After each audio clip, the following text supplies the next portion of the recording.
Good morning, class. How have you been? I hope you guys are doing well. So, after a really short break of the Christmas holidays, we are back and we have a long way to go. The exams are nearing, and we need to be working on ourselves, working on the topics that we are learning. There are many things to cover.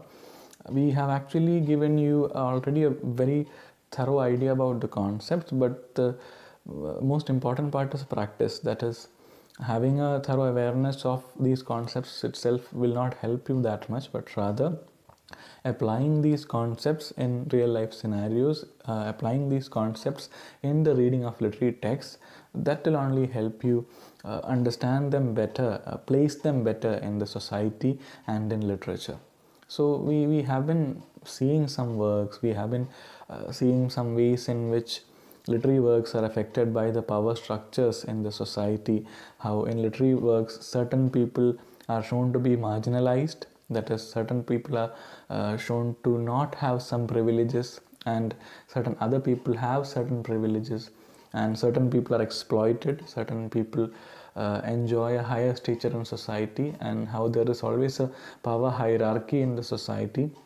So, with these ideas, there are many texts which we can read in the provided text itself, and there is one very small abstract which is there in the text which we will read today and which we will try to analyze with all these concepts that we have learned. So, this text, this extract comes in page 88 of the text. It is an extract from Maya Angelou's autobiographical essay Graduation. Maya Angelou's autobiographical essay Graduation. So I'll read this small text and we'll try to analyze it from with the help of all the concepts that we have learned. Graduation, the hush hush magic time of frills and gifts. Congratulations and diplomas was finished for me before my name was called. The accomplishment was nothing. The meticulous maps drawn in 3 colors of ink, learning and spelling decasyllabic words, memorizing the whole of the Rape of Lucrece. It was for nothing. Donlevy had exposed us.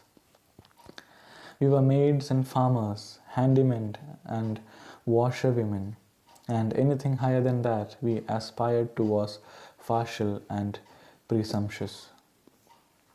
So, what is there? This is an extract from her biographical piece of writing where she talks about her own graduation. That is, graduation is usually a very positive and a very memorable phase for everybody. That is, there would be gifts, there would be these quotes of graduation and graduation caps. It's a very positive kind of ceremony for most of the people. But in the case of this speaker in this essay, graduation is a very traumatic experience or a very difficult experience. Why? Because of them being, Donlevy, whoever is Donlevy, probably there is a very small question beneath. Assuming that Donlevy is a white man of authority, figure out how black girl students are doubly marginalized. So, the speaker in the essay says that all the effort that I put in, all that mind mapping that I did with different colors in my books, and all those spellings that I learned, all those essays and stories and words that I memorized, all that went in vain. Why? Because Donlevy said that all we can do is become washerwomen, farmers or housemaids. So, assuming that Donlevy is a white man of authority, what we can see here is that a kind of double marginalization. First of all, the speaker is a woman. So, in earlier societies, women being educated itself was a huge privilege that women were not even allowed into the universities. It took a really long time of struggle. It took a really long, phase of resistance from women in order for them to be able to attend universities itself.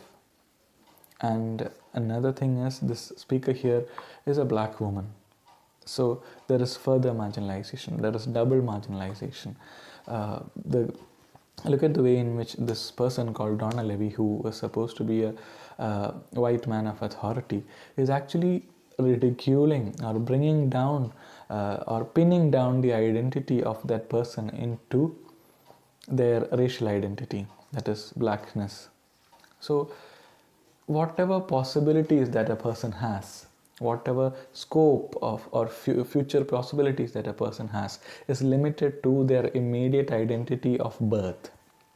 That is, if a person is born black, if a person is born as a woman, this authoritative white society will assure that their identity is limited to that. Whatever work that they do, however brilliant they perform in academics, their identities are pinned down to these crude and basic notions of womanhood and blackness. So this is another way of marginalizing. Marginalizing means depriving a community of the privileges that the other communities have.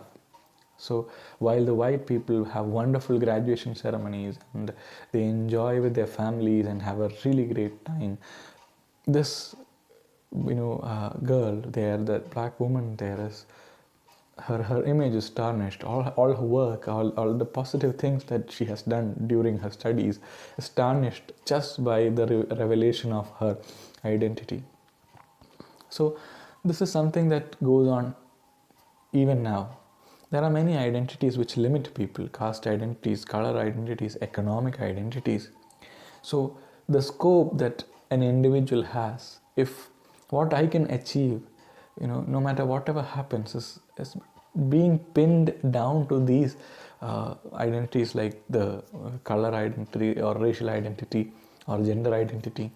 So this is utter injustice. This kind of utter injustice is portrayed in these texts. So the power play here is that there is a more privileged community, which here is the white community and the male community, and there is the marginalized community, which here is the black and female community, and they apply certain kinds of power. So the white male community here becomes the subject, and the female community, the black community, here becomes the object of exploitation. Subject and object. So the subject applies power onto the object here through the language, through the kind of words that the subject uses there.